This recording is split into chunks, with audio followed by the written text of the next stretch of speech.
Hi, I'm Mike Leppel for BizNews.com. It's great to chat to Ian Cameron. He's a bit of a household name in South Africa these days, and dare I say it, probably around the world. The interview we did, Ian, has been watched over 164,000 times on our YouTube channel, so it clearly struck a chord.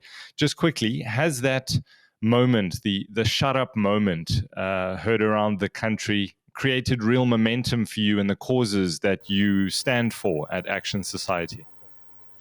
Absolutely, Michael. We've actually tongue in cheek thought about giving Minister Bheki Cele honorary membership at Action Society because he really gave us he sped our marketing campaign up quite a bit.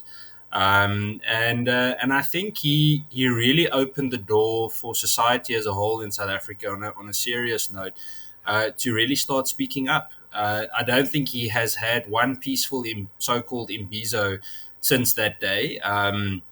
Every single time he's been called out, he's been challenged, and I think he's had a pretty rocky few months. Whereas from a societal point of view, South Africans have spoken up, and I noticed several times where during these imbizos they were requested to keep quiet, and and people just said no, we won't keep quiet. It's time for you to listen to us now. And I suppose one of the biggest challenges for any NGO, any organization working in society, is funding. Have you seen all this momentum translate into people being more interested, signing up, pledging towards causes like Action Society? Yeah, absolutely. I think the unique thing here, like say as an example, later this morning we'll be visiting the family of Mia Buerta, the little 4-year-old girl whose body was found yesterday just outside Paarl. And those types of cases, or the cases where we really dig in and we assist with, whether it's the investigation or the prosecution oversight, we assist with that process. And I think people realized the value of that after the whole Minister Cele thing. A lot of people read up about it. They understood that there is a real need for oversight. You know, the amount of dockets that go missing, cases that just go cold, that type of thing is a massive problem throughout South Africa, and therefore it seemed like people bought into the practical idea of supporting a model like this. So yeah, we have seen an increase in membership and quite a bit in funding, especially on our legal fund side, where people said, but if there were to be legal action or actions and campaigns in terms of keeping government accountable, we would like to support that. I think the most challenging thing for us is you've got this explosion of interest, and you need to try and manage the expectation around that. So it was very challenging because I literally had to say, no, sorry, we can't help with this type of case at the moment because our core business is the following. And that made it a bit challenging because obviously you want to help as many people as possible, but it's physically impossible. And it also made us realize how big the problem really is. We campaign about it a lot, we talk about it a lot, we visit these places, we see what happens on ground level, but you really felt the seriousness of the crime pandemic in South Africa after what happened, because people really spoke up and they sent us every single type of complaint you can imagine. Mm. And for you personally, Ian, you became a bit of a folk hero because of that instant and that moment in which you refused to kind of cower to the police minister. How did that change your life? Could you kind of go to the supermarket without people harassing you for a selfie, or did things really change for a while? No, things really changed. Even now, still, it's died down a little bit, but things really changed. Like you couldn't go to a restaurant with your family, couldn't go to the shop without people stopping you. But it was positive, and my wife and I said we're not gonna stand back and wait for it to stop or anything like that. It's important that people can get some kind of hope out of a situation or an incident like that. So we just decided on to carry on with our lives as normal as we possibly could. But people were really kind to us. I must say, everywhere you went, people would thank you, and it was interesting, Mike. Even in some townships, you'd be walking, say, for example, next to a road, and police would stop next to you and they'd come and thank you. You'd go to some police stations and cops would say, "Hey, can we quickly speak with you?" And you'd go into an office and the office would be filled with members, police members, and they all want to take selfies, even in uniform. And they all just said, "Hey, you won't be seeing this photo on social media because we'll be intimidated," that type of thing. But it's been incredible to see how even in police ranks, people have started speaking up, and I really hope that it continues that way, and I really hope that that at least some momentum will stay. Obviously, there's sensation around a day like that, and it's impossible to keep the same sensation going. But at least, I honestly hope that something was triggered that will keep people interested in continuing to speak up. And lastly, on that subject, you did lay criminal charges. Has anything come of that as yet? So I laid charges in terms of the police members that assaulted me on the day. It is assault, but it sounds funny when I say it out loud afterwards. So he laid charges against them. That was referred to IPID. IPID even called me on the same day still to confirm that they received it. That happened also in July, about 2 or 3 days after the fact. And ever since, IPID have been fantastic in keeping us updated about the progress. They completed the investigation, and now we're waiting for the DPP to confirm whether prosecution will, occur or not. We haven't heard anything yet. I know it was sent to them about 2 weeks ago already, but still no answer from them. I spoke to IPID again yesterday, and they confirmed that they are also still waiting for an answer. Interestingly enough, the cases that were opened against the minister, nothing has happened. The police just say that it's been referred to IPID, and IPID say that they can't investigate the minister, which is true. IPID is correct in saying that, but it seems that the South African Police Service, or rather the individuals responsible for investigating the minister, whether through intimidation or not, are cowering away from keeping the minister accountable. So it's going to be interesting because we're going to keep on inquiring about it. We're not going to let it be. So in short, good progress with regards to the investigation into the SAPS members, zero progress in terms of the ministerial investigation. Okay, to the topic of today's discussion, the devolution of the police, which is actually something you were referring to in that meeting you were with the police minister. Just very quickly, for somebody who has no idea, we know about evolution. What is devolution, and how does that relate to a police service? So in layman's terms, it's basically transferring or moving power, policing power, down to local or provincial authorities. So remember, the South African Police Service is a national entity. It's an entity that's managed by national government. It's under the strategic leadership, or so-called strategic. I don't think there is much of a strategy at the moment, of national government. And devolution basically means that power can be devolved, so transferred, let's say transferred to provincial or local government. So in a Western Cape context, it means that provincial government would have more say over policing, would have more influence with policing. It also means that budget-wise, there would probably be more money that stays in the province of the Western Cape. And so, as well with for example, the Metro Police. It's something that we believe in. Decentralized policing is a very normal and phenomenon that we've seen across the globe. Centralized, almost Victorian style policing from the 70s and 60s doesn't work anymore. Policing has become an accurate science, and a decentralized one at that.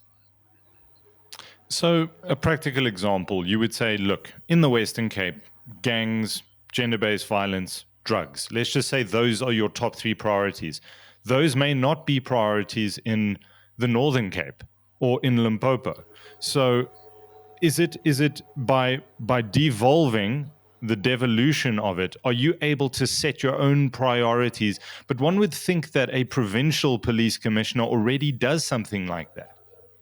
Yeah, so it adds to resource allocation as well. So let's start with the gang issue as an example. So just this morning, I think there were 2 or 3 incidents of gang shootings in Manenberg. Last week, I think there were 7 murders in 3 days in Bonteheuwel. Gang violence, and so the list goes on. Um, so, resource wise, say for example, to fund the anti gang unit, or what's left of it in the Western Cape, specifically in and around Cape Town, was a very haphazard type of unit that was put together. It wasn't something where we had a specialized unit, people that were specifically trained to handle incidents of gang violence, etc. It was a matter of grabbing bits and pieces from different stations, different units, and putting them into a gang unit, and boom, there you have it. And that's not the way to go about it. So you've actually described it perfectly, where you can say this province, whether it's Gauteng, Limpopo, Western Cape, doesn't matter, has a unique challenge. In Gauteng's case, it might be Zamazamas, for example. They've got a unique challenge, so it needs a unique approach. And therefore, the province has a unique financial or budget and strategic approach they need to follow. And that's not happening. It's almost a bit of a one shoe fits all approach that's being done by national government. So everyone has police stations and everything has to be handled by those police stations. But you can't do that, because as soon as a crime is specialized, you need a different strategic approach to it. And that's not happening. At the moment, a large amount of taxpayer money goes to national government, and then it's allocated as they see fit for example, policing. Whereas we are saying, but why not keep the money in a province, at least for law enforcement, and make sure that it's allocated accordingly? In a Western Cape context, the Western Cape is one of the most poorly resourced policing provinces in South Africa, and it has been for the last 10 to 15 years. And I obviously believe it's a political thing. I think, as I said to the minister as well, I believe they're playing politics instead of focusing on the crux of the matter, which is that people are dying. They want to survive, and that's what we need to be focusing on. The politics behind policing. Do you believe that if the ANC was in power in the Western Cape, it would be a different story? Look, I think it would be as poorly run. I think people would just be bombarded by their populist, so let's call it, yeah, it's a populist socialist rhetoric. Their constant banter about empowering the people and being a party of the people, but actually being so far removed from reality. They just live in complete denial. So I don't think there would be much of a difference. But that being said, that it's political now seems like a fact to me. I think they are deliberately ill-resourcing the province, because it's opposition government that runs the province and most of the local government institutions in the province. And I can see that on ground level. Let me give you an example. About 2-3 weeks ago, I was in Heideveld and in Manenberg. And I can tell you now that every time that I've been in one of those like hectic gang violence or renowned gang violence areas, I have seen in broad daylight police operations going on. But here's the thing.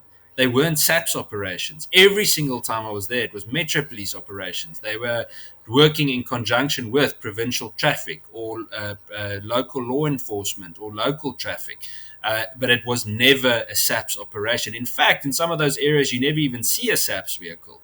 And here's the unique thing, Mike, is that I believe for the first time about a month ago, the first time there was a real line drawn in the sand, when the city of Cape Town said, we will not negotiate with terrorists. They said this regarding the taxis the unlicensed taxis, etc., that were operating, and then these taxis were impounded, and then a lot of the drivers became violent, and they set some buses alight and closed some roads, etc.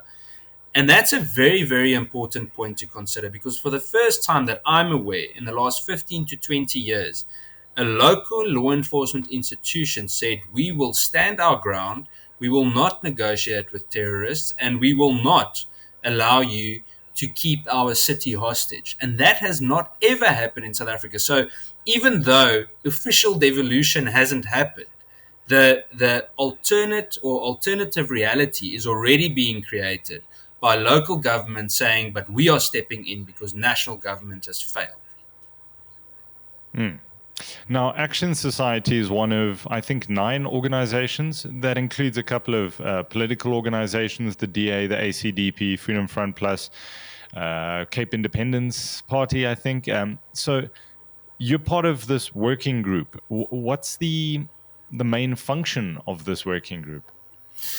So I think the one really big positive thing that stood out for me, I was skeptical in a positive sense about how, what the first working group discussion would be like. Who would play which role.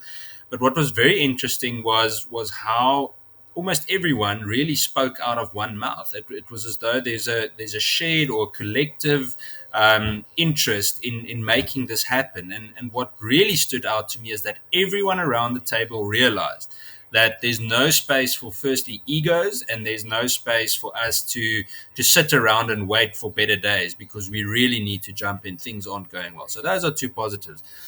What I think the role of the working group, is, firstly, political parties have certain things that they can do. They've got certain influence in terms of provincial legislatures, in terms of parliament, etc.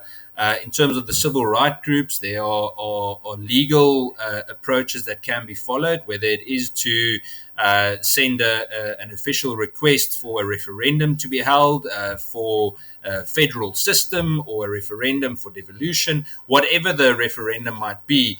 That can be done not only through civil rights bodies, but also through political parties.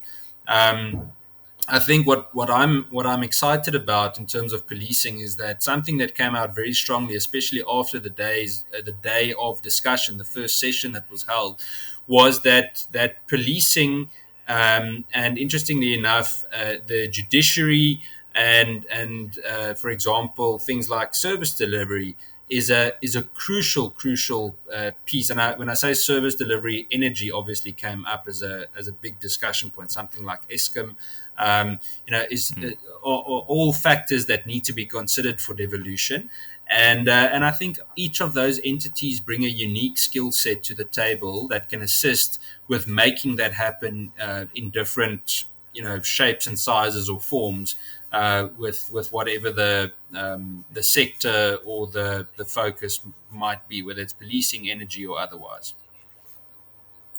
If you listen to President Ramaphosa, he says, sorry, guys, no can do. Legislation just simply doesn't allow the police minister, even if he wanted to transfer the power vested in a national commissioner to a local entity, a municipality, or a council. How do you get around this? Do you have to change the law? No, he's lying.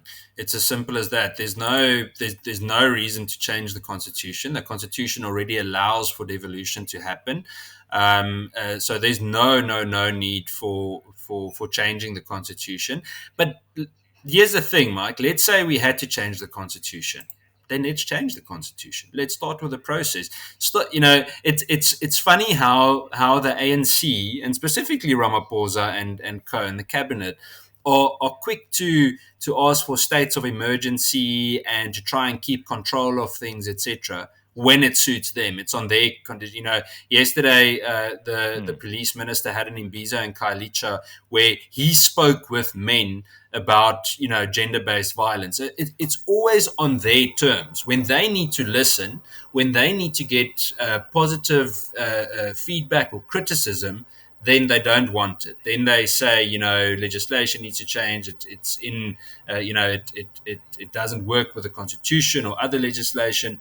But it's always on their terms, and I think that's where the problem lies, because the constitution doesn't need to change. It clearly states that power can be devolved to local authorities by the relevant cabinet members. So if the police are in dire straits, which they are at the moment, why doesn't Minister Bheki Cele devolve some power? Why doesn't he say, okay, City of Cape Town, for example, where are your investigators? You should be detectives. You should be able to run the entire investigation. Let's get you to work with the forensic center.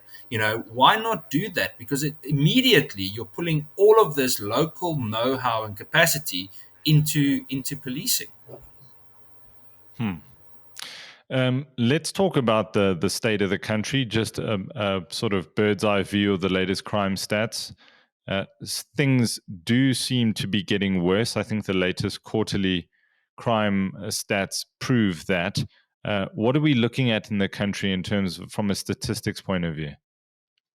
So things aren't looking well. I think the murder rate is a good one to focus on at the moment, because it's almost 100% reported. A few years ago, it was about 96%. So it's about 100% at the moment, and it's not looking good. It's about 3 murders per hour in South Africa, 71 murders per day. You're looking at between 24 to 25,000 per year. I think we're going to have a really bad year. My prediction at the beginning of the year was that we would pass 24,000 murders, and I think we're really heading in that direction. I honestly believe there's even a chance that we might pass 25,000 murders for the calendar year, and even the next financial year. So things are looking grim. As you know, we've been identified as being 19th, or ranking 19th out of 193 countries in the world by the Global Organized Crime Index. We've been identified as being a hub for the heroin trade and heroin smuggling, for human trafficking, for arms trafficking. So South Africa, might not win a lot of things, but we're performing very well on violent and organized crime front. And Mike, things aren't they're not looking good. I don't know how else to put it. In terms of sexual offences, it highlights the socioeconomic challenges that we have. We can see sexual offences, gender-based violence in general, but sexual offences is also an indicator of how socioeconomic issues are affecting families. Remember that a lot of sexual offences and GBV-related matters are committed by family members or people that are very close to the victim, and we can clearly see that, especially throughout the COVID period, how a lot more incidents seem to have started occurring. About 120 rapes are reported per day. I think that's only about 10% of rapes that actually occur, because of victims being known to family members or others. They very often don't speak up for the fear, or because of the fear of victimization or intimidation later on. So you could extrapolate that 120 to 1,200. Yes. I honestly think we've got 1,500 plus rapes per day. I'm just saying that as personal opinion. I might be wrong. I don't, as an example, let me give you an example. I was in Delft yesterday, speaking with a group of women there that have really, they've stepped up. They are incredibly inspiring, and how they are trying to keep police accountable for so many cases that just go cold, especially cases where children were murdered. And they actually said to me, that it's such a horrible experience for victims when they are raped. They often have to wait hours on end for police to bring a rape kit, or to do the necessary with that victim before that victim can go to a place of comfort, can wash, can put on clean clothes, that type of thing. And then victim rooms at police stations are these ice cold and dark places. Often they are used as storerooms, and our victim, after having gone through this horrific experience, don't want to, or they get laughed at court by a suspect that has to appear. He's released on bail, and then the victim gets there and they sit there laughing at the victim. So it's a very, very intimidating process, and the system surely doesn't, or currently doesn't make it any easier for them. So I understand why a lot of victims don't report these things. I think and I understand why they think it's easier just to try and carry on with life and pretend it never happened. Action Society's Ian Cameron, thank you for the work you do and thank you for your time today. Thank you very much, Mike. I appreciate it.